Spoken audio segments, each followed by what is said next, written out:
अगर कांग्रेस के नेता भाजपा आरएसएस के कार्यक्रम में चले जाएंगे तो क्या कांग्रेस को वह सब कहना बंद हो जाएगा जो कांग्रेस को कहा जाता है?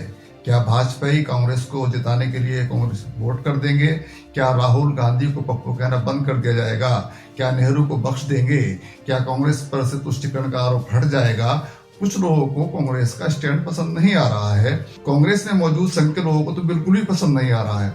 राम मंदिर का पूरा श्रेय भाजपा आरएसएस ले रही है। एक तरह से उद्घाटन समारोह भाजपा पराजित बन गया है। केंद्र सरकार सब काम छोड़कर राम मंदिर के समारोह में लगी हुई है। गोदी मीडिया राम मंदिर आंदोलन से जुड़ी कहानियां दिखा रहा है, लेकिन अधूरी कहानी बता रहा है। गोदी मीडिया ये नहीं बताएगा कि राम मंदिर आंदोलन के दौरान कितने सांप्रदायिक दंगे हुए, कितने लोग मारे गए, कितना आर्थिक नुकसान हुआ, हिंदू मुसलमान के बीच कितनी दूरियां बढ़ी। देश के जाने माने पत्रकार स्वर्गीय उदय शर्मा ने 1991 में ही लिख दिया था कि अयोध्या में आरएसएस का मंदिर बन रहा है। उदय शर्मा ने लिखा था, अयोध्या में राम मंदिर नहीं आरएसएस का मंदिर बन रहा है। जिस दिन भगवान राम की आड़ में मस्जिद गिराकर मंदिर बनेगा वह स्वतंत्र भारत के लिए सबसे दुर्भाग्यशाली दिन होगा। आज मंदिर के उद्घाटन में केवल आरएसएस ही सबसे आगे है। क्या उदय शर्मा की बात सही होने जा रही है? अयोध्या में राम मंदिर बने, इससे किसी को इनकार नहीं है, होना भी नहीं चाहिए, लेकिन जिस तरह से उसे वोटों के लिए इस्तेमाल किया जा रहा है उसे कैसे सही ठहराया जा सकता है? मंदिर तो बन ही रहा था, 1-2 साल में तैयार हो जाता तो उद्घाटन भी हो जाता। अधूरे राम मंदिर का उद्घाटन लोकसभा चुनाव से ठीक पहले करना ये क्या साबित नहीं करता कि उद्घाटन से राजनीतिक फायदा लेने की मंशा है? 1 फरवरी 1986 में विवादित बाबरी मस्जिद बनाम राम जन्मभूमि इमारत का ताला खुलते ही देश में सांप्रदायिक तनाव बढ़ गया था। मुस्लिम समुदाय ने 14 फरवरी 1986 को बाबरी मस्जिद का ताला खोलने के विरोध में देश भर में काला दिवस मनाया था और उस दिन मेरठ में जो दंगे शुरू हुए तो फिर आगे हालात बद से बदतर होते गए। मेरठ, हाशिमपुरा और मलियाना के भयंकर दंगों, पुलिस पीएससी की जातियां, एक तरफा कार्यवाही और निर्दोष लोगों की हत्या की खबरें सबको मालूम हैं। दंगों की जांच करने वाले ज्ञान प्रकाश आयोग ने इन दंगों के पीछे अयोध्या में विवादित मस्जिद का ताला खोलने की घटना को बताया था। भावनाएं भड़काने में इसका इस्तेमाल हुआ। फरवरी 1986 से जून 1987 के बीच केवल उत्तर प्रदेश में 60 छोटे बड़े दंगे हुए, जिनमें 200 से ज्यादा लोग मारे गए और करीब 1000 लोग घायल हुए। बड़े पैमाने पर संपत्ति का भी नुकसान हुआ।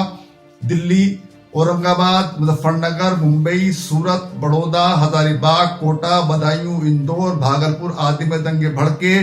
भागलपुर में तो दंगे ग्रामीण क्षेत्रों में भी फैल गए थे। तत्कालीन भाजपा अध्यक्ष लाल कृष्ण आडवाणी की सोमनाथ से अयोध्या की रथ यात्रा ठीक पहले और बाद में देश भर में सांप्रदायिक हिंसा हुई। इसकी चपेट में आंध्र प्रदेश, असम, बिहार, दिल्ली, गुजरात, कर्नाटक, केरल, मध्य प्रदेश, महाराष्ट्र, राजस्थान, तमिलनाडु, त्रिपुरा, उत्तर प्रदेश और बंगाल समेत 14 राज्य आ गए थे। सैकड़ों लोग मारे गए। People's union for democratic rights Delhi द्वारा अखबारों से संग्रहित सूचनाओं के अनुसार 1 सितंबर 1990 से 20 नवंबर 1990 के बीच देश के 14 प्रदेशों में 116 सांप्रदायिक दंगे हुए, जिनमें 564 लोग मारे गए। अयोध्या के मंदिर मस्जिद विवाद ने आजादी के बाद भारतीय समाज में सांप्रदायिक जहर फैलाने का बड़ा योगदान दिया है। जन्मभूमि आंदोलन के चलते देश के उन हिस्सों में भी सांप्रदायिक दंगे हुए जहां विभाजन के दौरान भी दंगे नहीं हुए थे। दिल्ली, मेरठ, आगरा, वाराणसी, कानपुर, अलीगढ़, खुर्जा, बिजनौर, सहारनपुर, हैदराबाद, सीतामढ़ी, सूरत, मुंबई, कलकत्ता, भोपाल आदि तमाम शहर सांप्रदायिक हिंसा की चपेट में आए। 6 दिसंबर 1992 को विवादित बाबरी मस्जिद ध्वस्त होने के बाद देश भर में हुए दंगों में 2000 से ज्यादा लोग मारे गए। मस्जिद टूटने की प्रतिक्रिया में भारत से बाहर बांग्लादेश, पाकिस्तान और ब्रिटेन में भी दंगे हुए। 2002 में विश्व हिंदू परिषद ने अयोध्या की अधिग्रहित भूमि पर प्रतीकात्मक मंदिर निर्माण के लिए फिर देश भर से कार सेवकों को इकट्ठा किया। 27 फरवरी को गुजरात के गोधरा रेलवे स्टेशन पर अयोध्या से वापस लौट रहे कार सेवकों की 2 बोगियों में आग लगी, जिसमें अंदर बैठे लोग झुलस गए और मारे गए। आरोप है कि रेलवे स्टेशन पर कार सेवकों से कुछ झगड़े के बाद स्थानीय मुसलमानों ने इन बोगियों को जलाया। इसके बाद दंगे भड़क उठे। सरकारी आंकड़ों के अनुसार इन दंगों में कम से कम 850 लोग मारे गए। हालांकि गैर सरकारी आंकड़ा यह कहता है कि लगभग 2000 लोग मारे गए। उस समय अटल बिहारी वाजपेयी प्रधानमंत्री थे, लेकिन वे भी जबानी जमा खर्च के अलावा कुछ नहीं कर सके। सिर्फ नरेंद्र मोदी को राजधर्म निभाने की सलाह दी, जो उन्होंने नहीं मानी। उल्टे इन दंगों के बाद वही नरेंद्र मोदी देश भर में हिंदुत्ववादियों की पसंद बन गए और आडवाणी उनसे पीछे छूट गए। मोदी की इस छवि ने बाद में 2014 के लोकसभा चुनाव में उन्हें अहमदाबाद से उठाकर दिल्ली की गद्दी पर बैठा दिया। आरएसएस और भाजपा के लिए राम मंदिर आंदोलन राजनीतिक रूप से फायदा देता रहा है। 1984 में भारतीय जनता पार्टी के पास मात्र 2 सीटें थी। 1 फरवरी 1986 को बाबरी मस्जिद का ताला खुलने के बाद संघ परिवार ने राम मंदिर आंदोलन शुरू किया और उसकी लोकसभा सीटों में इजाफा होता चला गया। 1979 के लोकसभा चुनाव में भाजपा 2 से 85 सीटों पर पहुंच गई। सबसे ज्यादा सीटें जनता दल ने जीती थी। उस वक्त प्रधानमंत्री वीपी सिंह बने थे और भाजपा ने जनता दल को बाहर से समर्थन दिया था। वीपी सिंह ने मंडल आयोग की सिफारिशों को लागू किया। उसके बाद भाजपा ने उसके जवाब में कमंडल कार्ड खेला। 1990 में राम जन्मभूमि आंदोलन के समय रामकृष्ण आडवाणी ने सोमनाथ से अयोध्या की यात्रा की थी। इस यात्रा को लेकर काफी सरगर्मी हुई। बिहार में लालू प्रसाद यादव की सरकार थी। बिहार में उन्हें गिरफ्तार कर लिया गया था। इसके बाद भाजपा ने वीपी सिंह की सरकार से समर्थन वापस ले लिया, जिसके बाद वीपी सिंह की सरकार गिर गई थी। 1991 में मध्यावधि चुनाव हुए। भाजपा की सीटें 120 पहुंच गई।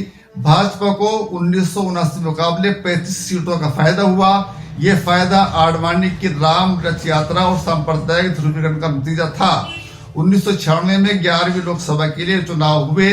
चुनाव में किसी भी पार्टी को बहुमत नहीं मिला। भारतीय जनता पार्टी सबसे बड़ी पार्टी बनकर उभरी। उसने 168 सीटें जीती, जिसमें से 52 सीटें यूपी से थी। इस तरह इस चुनाव में 1991 के मुकाबले 41 सीटों का फायदा हुआ। राष्ट्रपति ने अटल बिहारी वाजपेयी को सरकार बनाने के लिए बुलाया। अटल बिहारी वाजपेयी ने 16 मई को प्रधानमंत्री पद की शपथ ली, लेकिन 13 दिन बाद ही प्रधानमंत्री की कुर्सी पर ही बैठ पाए और बहुमत साबित न करने की वजह से इस्तीफा देना पड़ा। जनता दल के नेता एसटी देवेगौड़ा ने 1 जून को संयुक्त मोर्चा का गठन किया और सरकार बनाई, लेकिन उनकी सरकार भी 18 महीने ही चली। देवेगौड़ा के कार्यकाल में ही विदेश मंत्री रहे इंद्र कुमार गुजराल ने अगले प्रधानमंत्री के रूप में 1997 में पदभार संभाला। कांग्रेस इस सरकार को बाहर से समर्थन दे रही थी। इसके बाद देश में 1998 में मध्यावधि चुनाव हुए।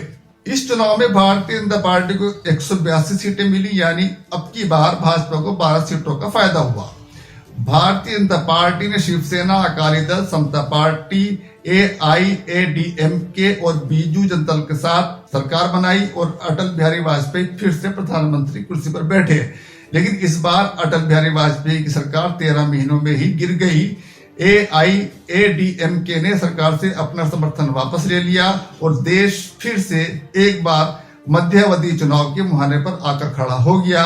1999 में मध्यावधि चुनाव हुए। इस बार भी भाजपा को 182 सीटें ही मिली, लेकिन एनडीए को पूर्ण बहुमत से ज्यादा सीटें मिली और अटल बिहारी वाजपेयी के नेतृत्व में एक बार फिर सरकार बनी और पूरे 5 साल चली।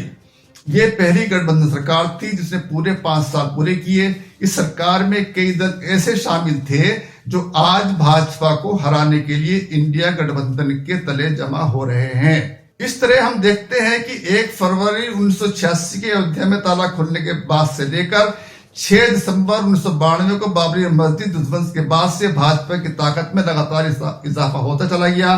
मस्जिद का विध्वंस जो एक आपराधिक कृत्य था, उसके बाद हुई हिंसा और फिर मंदिर का उद्घाटन, इस पूरे काल में समाज का धार्मिक आधार पर ध्रुवीकरण और मजबूत होता चला गया। चूंकि धार्मिक ध्रुवीकरण का प्रयोग सफल रहा है, इसलिए अब दूसरे धार्मिक स्थलों को विवादित करके इस प्रयोग को आगे बढ़ाया जा रहा है। कर्नाटक में बाबा बुधनगिरी की मजार को मुद्दा बनाया गया। सूफी संतों की मजारों की तरह वहां भी हिंदू और मुसलमान दोनों मत्था टेकने जाते थे। सन 1990 में सांप्रदायिक ताकतों ने एक अभियान शुरू किया। उन्होंने दावा किया कि यह मजार दरअसल हिंदू पवित्र स्थल है जिस पर मुसलमानों ने कब्जा कर लिया है। मामला अब अदालत में है, मगर इस दौरान भाजपा दक्षिण भारत में पहली बार कर्नाटक में अपनी स्थिति मजबूत बनाने में सफल रही है। कर्नाटक में यह मसला ध्रुवीकरण का स्थायी कारण बनता जा रहा है।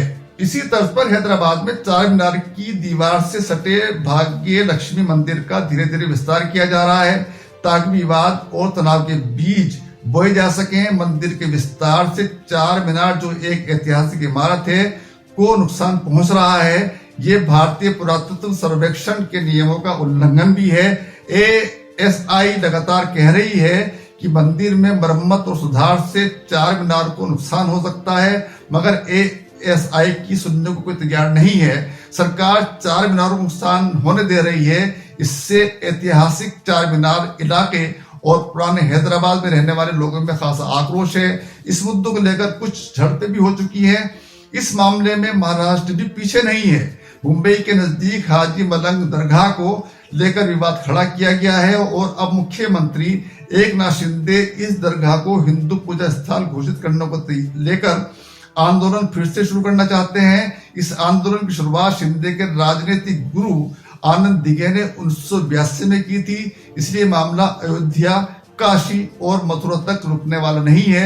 नए नए विवाद उठाए जाएंगे और धार्मिक ध्रुवीकरण का खेल जारी रहेगा।